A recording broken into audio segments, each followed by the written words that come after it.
Hello students, welcome to class.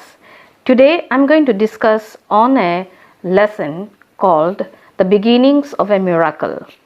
The title, The Beginnings, means the starting, and miracle means an unexplainable, or even science cannot explain. It's something very unexpected, or it can be a beautiful event that would really change the course of a person's life. We all dream and hope for miracles in our life so that these miracles can bring new wonders to our life. In the same way, the story talks about Helen Keller, who was an American author and the first American graduate for the blind and deaf. She had suffered a lot in her childhood. She was not born deaf and blind, but when she was 19 months old, almost 2 years old, she was attacked by a disease, rubella, and she became blind and deaf. And from then on, it was very difficult for her parents to look after young Helen Keller. They had really no idea how to deal with Helen Keller, because Helen Keller was not an easy child, or she was a special child, and it was not easy for them to tackle with her. And in the name of miracle came Annie Sullivan, a 20-year-old young lady who had passed out from the Parkins School for the Deaf and Blind, and she came to become the teacher of Helen Keller. Fortunately, she became the best teacher, and she really patiently and very effortlessly she dealt with Helen Keller and made real breakthrough about the methods she applied to teach blind and deaf Keller. As we go on with the lesson, we'll come to know more about that. So let's move on with some of the very important facts in the lesson. The entire lesson is about the relationship between Helen Keller and Annie Sullivan. So the lesson begins with the introduction that the most important day in all my life is the one on which my teacher, Annie Mansfield Sullivan, came to me. Me here is Helen Keller, who is talking about her life. I am filled with wonder, and I consider the immeasurable contrast between the two lives which it connects.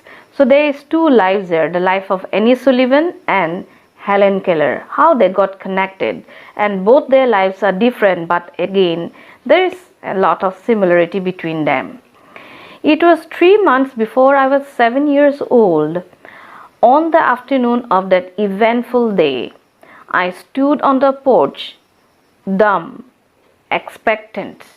I gazed from my mother's signs and from the hurrying to and fro in the house that something unusual was about to happen. So I went to the door and waited on the steps. I did not know what the future held of marvel, or to the door and waited on the step. I did not know what the future held of marvel or surprise for me. Now here marvel means wonder. So she was unsure, Helen Keller, what future lies ahead, and would she be very marveled, or would she wonder what would happen next in her life, because she can sense that there was something unusual happening around the house. The mother was busy and they were running to and fro as if something's about to happen. It was not the usual daily happenings. It was unusual that day. So that is how the story starts. Annie compares herself to a ship lost in the dense, dark, foggy environment among the sea waters. A ship that would get lost in this darkness.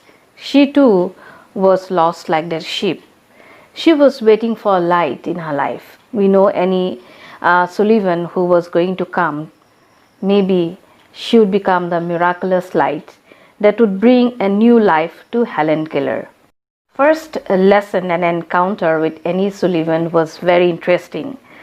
Annie Sullivan, she made Helen Keller write on her palm with her fingers, moving her fingers, the word doll, DOLL.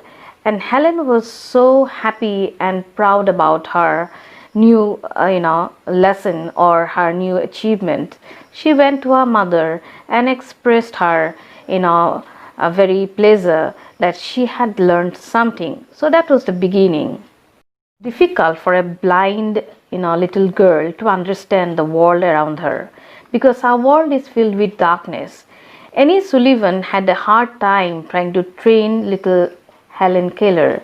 Many a times Helen Keller used to confuse between words like mug and water. She never felt that both the things were different. Sometimes she would get so angry and she would throw things, like she threw the new doll and broke it, and she was not very sad about it. One very interesting paragraph in your text, I'll just read it out. We walked down the path to the well house. At the well house, my teacher placed my hand under the spout of the water that's falling from the well, the mouth. As the cool stream gushed over one hand, she spelled into the other the word water. And it's a very interesting way how Annie Sullivan did it.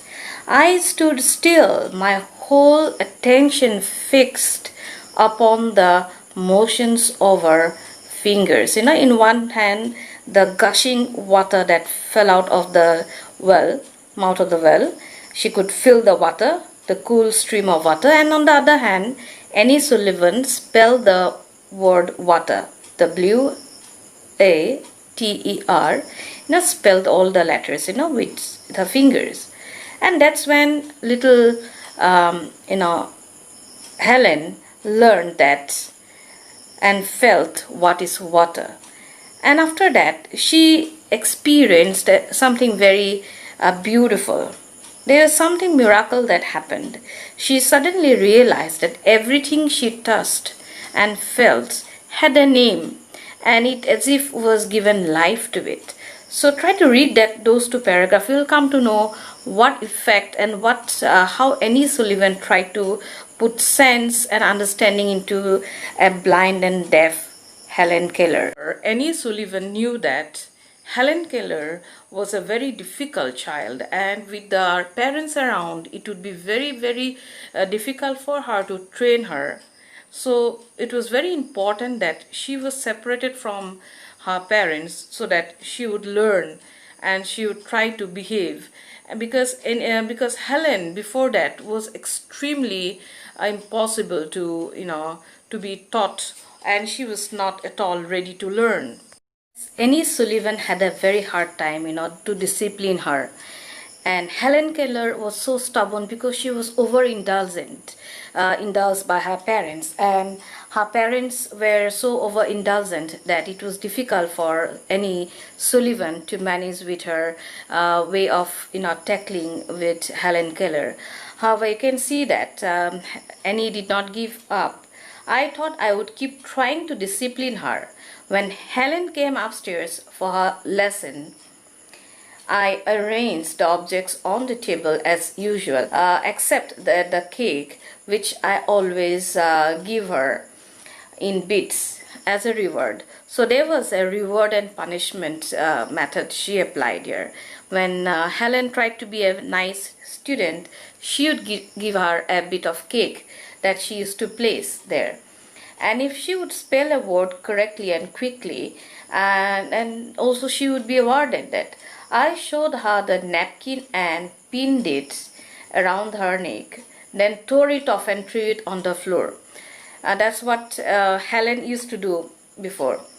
And we began the lesson as usual. I repeated this performance and I think she understood perfectly well. Doing what Helen used to do in a very stubborn and arrogant way.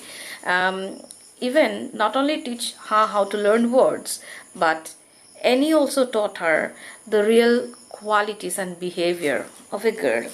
And if you read the lesson towards the end, you will know that how patient was Annie Sullivan as a teacher.